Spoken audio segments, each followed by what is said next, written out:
European leaders have been holding an emergency meeting in Paris concerning their role in Ukraine, amid fears that they can no longer rely on their security alliance with the United States. Germany's chancellor said Europe will keep supporting Ukraine and that peace terms cannot be dictated to Kyiv.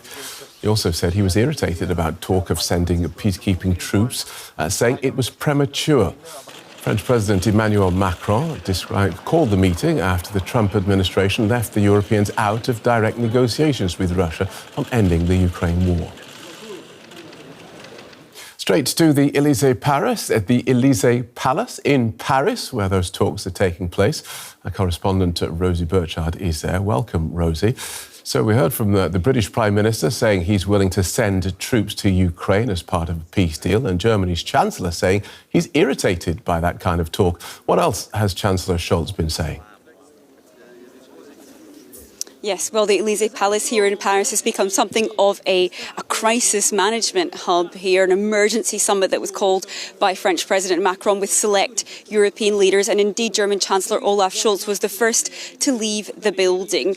Now, if they were hoping for a display of unity from these talks, we're already seeing some pretty different positions from the United Kingdom, which has said it's ready to deploy troops to a potential future peacekeeping force in Ukraine, and Germany and German Chancellor Olaf Scholz, who, as you alluded to, said that it's highly inappropriate to talk of that now, that this simply isn't the time for that kind of discussion, that Ukraine is very much still at war and that we're talking about a peace deal, a potential peace deal, which doesn't even exist yet and which risks to be negotiated right over the heads of both the Ukrainians and the Europeans. Now, where Scholz was more decisive, he spoke about the question of raising defence spending here in Europe and said that Germany would be favourable to relaxing fiscal rules within the European Union in order to try and boost defence spending rapidly. We know that is an ask from the Trump administration and something which has been on European leaders' mind for some time as they seek not only to be able to try and backfill and support to Ukraine, but also to boost their own security for the future.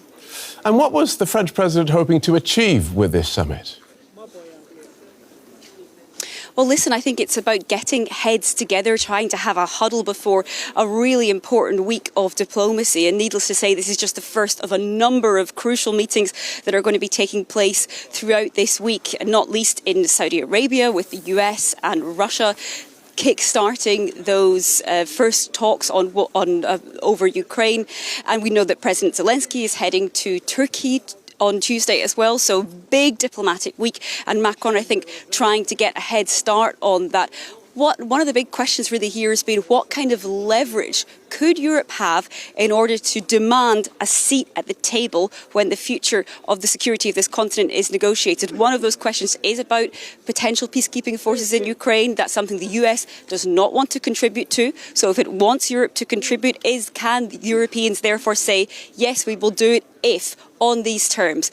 As I've explained, pretty divisive question. But there are also other leverage that Europeans might have in their hand, not least the fact that there are hundreds of billions of euros worth of Russian central bank assets frozen in Europe. We know that in a potential peace deal, Russia would definitely want sanctions relief and to try and get its hands back on that cash. A very controversial question that will be for Europeans moving forward as they try to get a seat at the table at those future talks. And why has this lead, why has France taken up the lead on this? Listen, I think Emmanuel Macron heard very loud and clear over the weekend. There was the Munich Security Conference, and there has been very mixed messages from the US administration about these talks on Ukraine's future. On the one hand, there was a seeming that Europe would simply not be able to be involved in these talks at all. We've had kind of messages from the contrary from a US representative in Brussels today. However, I think he had a sense that this was time to get some heads together, and not least those countries that are big military powers. This is out with official European Union normal formats. What that does bring is the fact that countries that are seen as most pro-Russia and most friendly toward President Trump, the likes of Hungary, need not be on the guest list. OK, thanks for that, Rosie. Rosie Birchard in Paris. Well, Well, Ulrike Franke is a security and defence analyst with the European Council on Foreign Relations. Welcome to DW. So can European leaders force the US and indeed Russia to take them into account? What leverage do they have? I mean, forcing them is definitely difficult, but the leverage indeed is that the Europeans will be the one asked to secure any kind of deal, right? That's what we just heard, this whole discussion about sending troops, not sending troops. Is it premature to talk about? The reason why we are talking about this is because the US has said, well, we may be negotiating a deal, but you Europeans will have to secure it. And that, of course, in that fashion is unacceptable. And that is how the Europeans will eventually have to get a seat at the table, because if they're being asked to secure any kind of deal, they will need to be involved in it. OK, but a big worry must be that Russia and the US do a deal, Washington withdraws from Europe, Russia rebuilds its war machine and then picks up where it left off, leaving Europe to keep a peace that it had no part in negotiating. Absolutely. What you just described is the worst case scenario, the horror scenario, and unfortunately one that is absolutely possible. Yes, and this is exactly why we had the panic over the weekend during the Munich Security Conference, why there are now these talks in Paris that should go beyond the question of what to immediately do in Ukraine with regard to Ukraine. But what Europe now needs to do is face the situation that the Americans have said, we are no longer there to really secure the continent in the way that we've done over the last years and decades.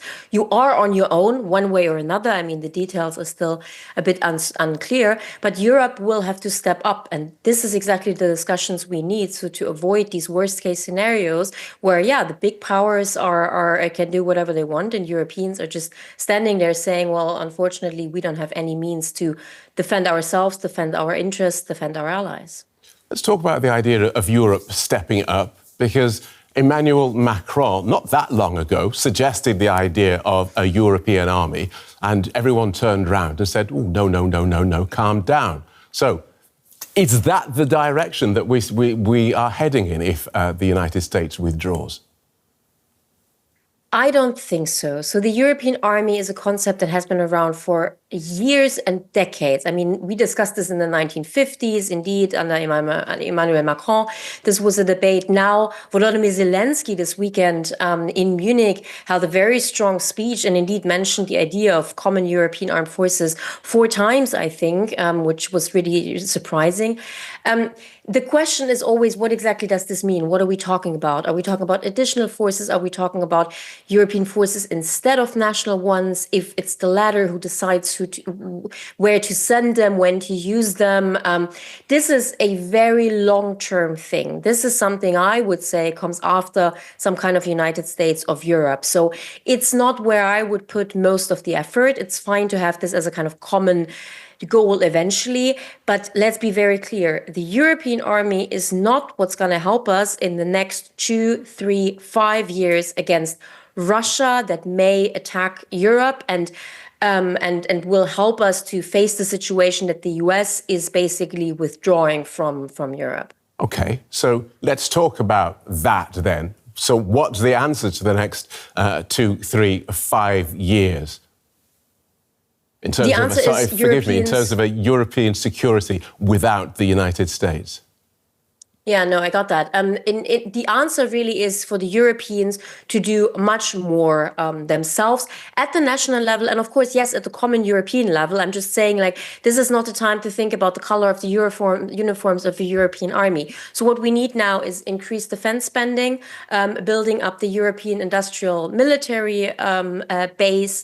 So we need more equipment. We probably need more troops. This is a national question of where and how to get them. We need more common European training and common European coordination, absolutely. So all of these, and the problem is that all of these recipes, these are well known. This is something that has been said, not even just for the last 3 years and the war with regard to the war in Ukraine, but even for the last 10 years. So it's not so much, I would argue, that we need main new ideas. There's no kind of silver bullet that can come around and we say, okay, this is the answer. The answers are more or less known, and it is to do more individually, to do more together, and that will include increasing defense spending quite a bit. But it really is, I mean, we're kind of getting to 5 after 12 rather than 5 to 12. Thanks for talking us through that, Ulrike. Ulrike Franke from the European Council on Foreign Relations. Thank you.